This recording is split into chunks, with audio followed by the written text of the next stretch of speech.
안녕하세요. 정선비 정한울입니다. 오늘은 환자분들과 구독자분들의 질문에 대한 답변을 드리는 이제 3탄인데요. 수술부의 관리라는 측면이랑 그다음에 투약, 복약 이제 이런 부분들에 대한 질문에 대해서 답변을 드리는 시간을 갖도록 하겠습니다.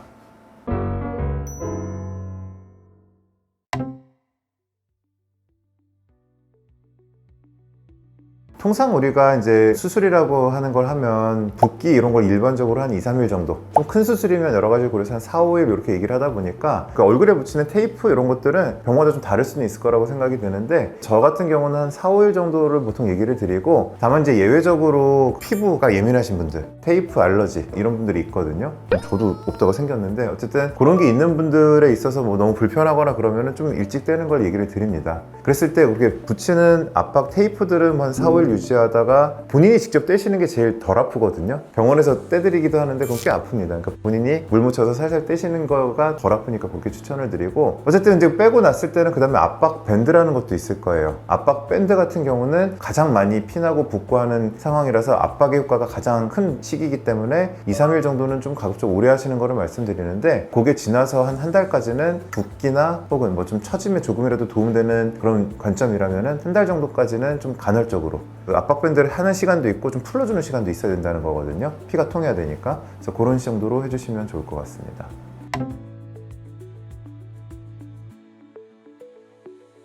결국 땡김이라고 하는 압박밴드 주목적이 초기 붓기 방지랑 처짐 방지 이런 것들이 분명히 항상 복합적으로 있다고 봤을 때, 얼굴도 뼈를 늘리는 그런 계획이 아닌 좀 줄이는 계획이었다면 데드 스페이스 줄이고, 그다음에 압박해가지고 피가 나거나 이런 것들을 최대한 줄여주고 조직을 좀 눌러주고 좀 처지고 이런 것들을 리프팅 업 할 수 있는 그런 디자인들이니까 덜 처지는 방향에서는 좀 더 유리하겠죠.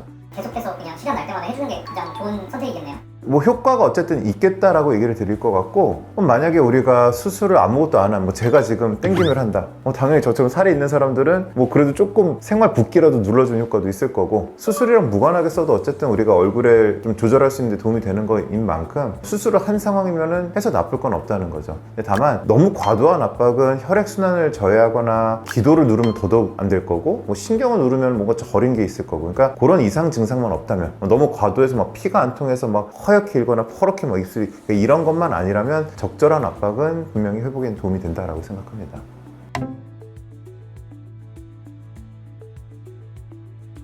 팩 같은 경우는 우리가 수술 직후에 자극받고 회복을 해야 되니까, 초반에 붓는 시기일 때는 우리가 차가운 찜질을 해서 얘를 눌러주는 겁니다. 억눌러줘가지고 덜 붓게 하는 거고, 붓기가 빠질 때는 오히려 좀 따뜻한 환경을 조성해줘서 혈액순환을 촉진시켜가지고 오히려 이제 빨리빨리 씻겨 나갈 수 있도록 이렇게 본다면은, 수술 초반에는 냉찜질, 그리고 어느 정도 지나면 온찜질, 이렇게 보통 얘기를 드리는데, 언제까지 냉찜질이냐? 이론적으로 한 거는 아까 한 2, 3일, 좀 큰 수술들은 4, 5일 이런 것들이 가장 일반적이고, 근데 이제 저 같은 경우는 사람마다 편차도 있고 좀 그러다 보니까 그냥 한 일주일 정도는 냉찜질, 그리고 일주일 지나면 좀 따뜻한 찜질, 이렇게 얘기를 드리고는 있습니다. 근데 이제 그것도 사람마다 사실은 기간은 다르겠죠. 예를 들어서 그게 막 부을 때 오히려 따뜻한 찜질로 빨리 바꾸게 되면 더 붓습니다.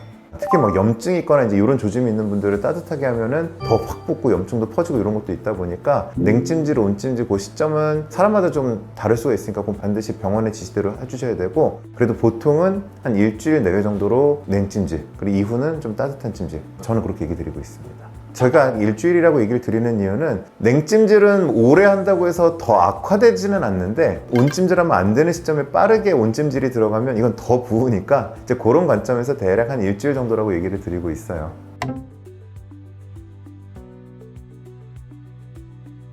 입안이나 입 밖이나 어쨌든 수술 부위의 관리는 동일해요. 다만 입안과 피부를 비교한다면, 피부는 피부 조직이고 입안은 점막이라고 합니다. 약간의 좀 차이는 있어요. 원칙은 샤워물도 수술 부위 피부에 안 닿는 게 좋겠지만, 입안에 굳이 샤워물을 넣을 필요는 없겠죠. 근데 입안은 상주균도 있고 워낙 음식물도 있고, 오히려 이런 것들이 더 지저분할 수 있고, 그런 것들에 대한 청소, 이런 것들의 중요성이 더 신경 쓰시는 게 맞을 것 같습니다.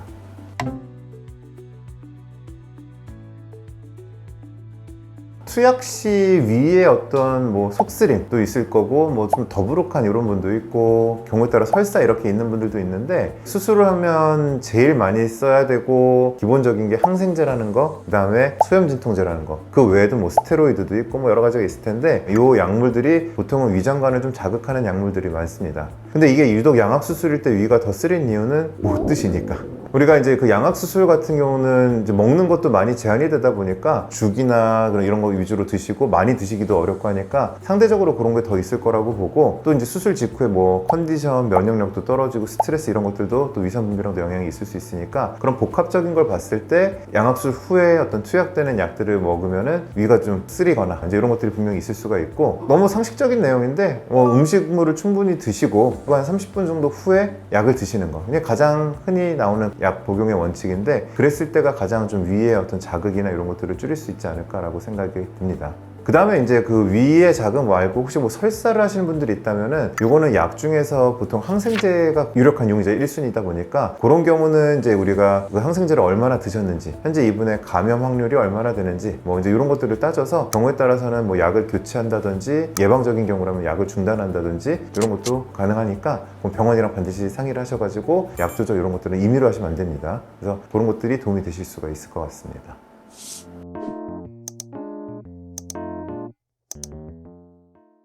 오늘은 이제 우리 질문 시리즈의 마지막으로 술 후 어떤 수술 부위의 관리, 복약 뭐 이런 것들에 관련된 질문에 대해서 답변을 드려봤습니다. 뭐 이 외에도 사실 본인이 평소 드시던 약이 있다든지 아니면 술 후 어떤 특수한 어떤 뭐 관리가 있다든지 혹은 뭐 민간요법 아니면 뭐 이제 이런 것들도 있을 테니까 그런 부분들 뭐 궁금하신 점이 있다면은 영상에 댓글이나 이렇게 남겨주시면은 제가 성실히 답변을 드리도록 하겠습니다. 영상이 도움이 되셨다면 구독과 좋아요 부탁드릴게요. 감사합니다.